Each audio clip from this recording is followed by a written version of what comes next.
We ended up being the second largest paintball retailer in the world. My number one maker was pillows. We are back into the online wild, wild west right now. I think we have a good 3 years to capitalize on AI until it becomes... When do we get to crack these open? Yeah, just get to the freaking content. No, get to the beer. Get to the beer. Okay.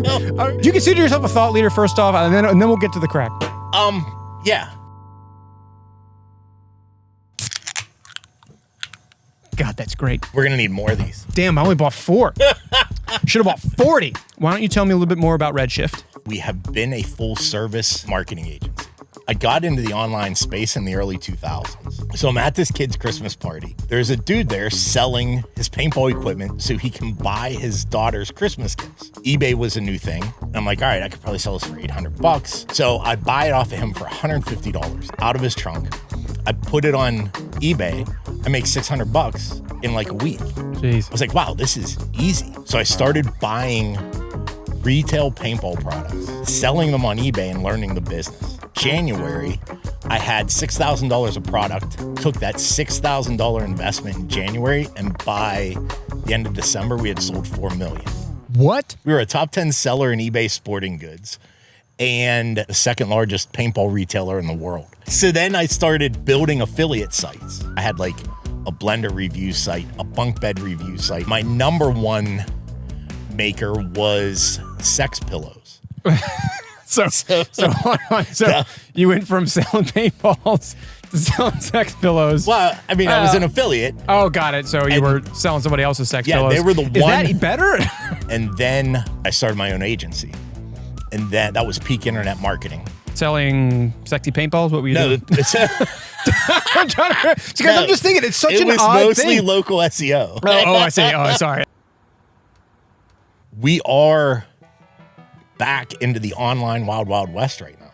How so? Tell me about that. I think we have a good 3 years to capitalize on AI. Those of us that learn how to use it and use it the right way to supplement our business, the sky's the limit right now. Well, what's the right way? So I'm glad you brought it up. Doesn't it still, most of it that's created with AI, content, whatever, look astonishingly like AI? It still has to have a human touch.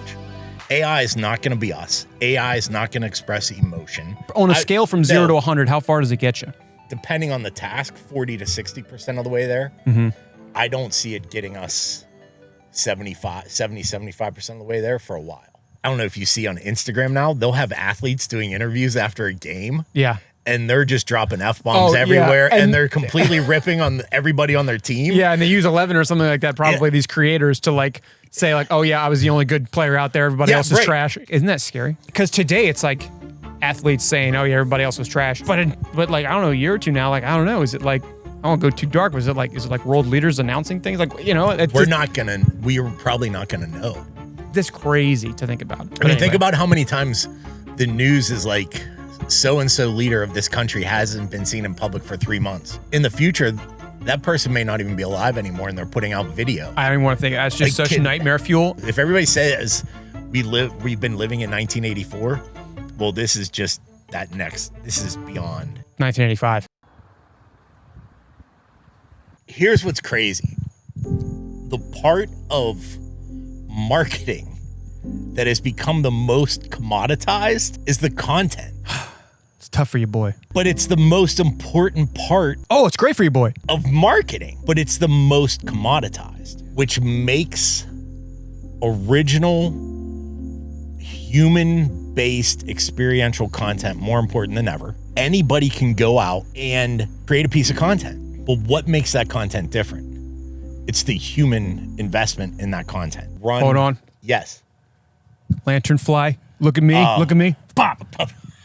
That was my human edit of your AI moment. Sorry about that. If you could talk to yourself at the beginning of your career, maybe at 18, like whenever you were first getting into the paintball flipping business, like whatever it was, what would you give yourself as advice? To become an expert at a very specific piece of digital marketing and become the best in the world at it and not stop.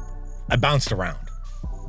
If I stayed only in the digital marketing space and became an expert in a very specific niche or segment, it's been very cliche. The riches are in the niches. Selling sexy paintballs? What were you doing? Let's roll right into the finale. Are there fireworks? Just like pop out from the bushes.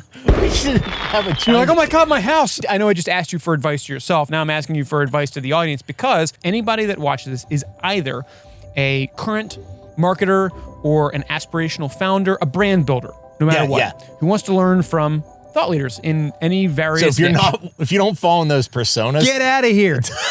Get out of here. turn the video off. What is the most unexpectedly worthwhile piece of entrepreneurial advice that you've gotten in your career that you can offer to us as a last call? Huge question, I know.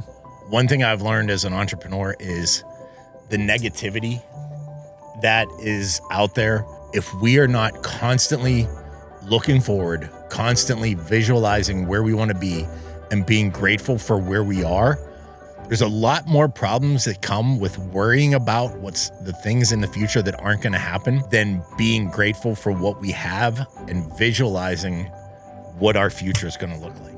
I suffer from this same thing. I don't keep the end in mind. I wish I did. I allow... For the million viewers out there... Thanks! It's something to consider. I think I need to be a better marketer like you to get 1 million viewers. We'll see. Hopefully at some point. But anyway... Max has joined us. Max hates affection. You want kisses? No? Does not like kisses. Okay, no kisses for you. Special featured guest. Thank you for joining us, Max.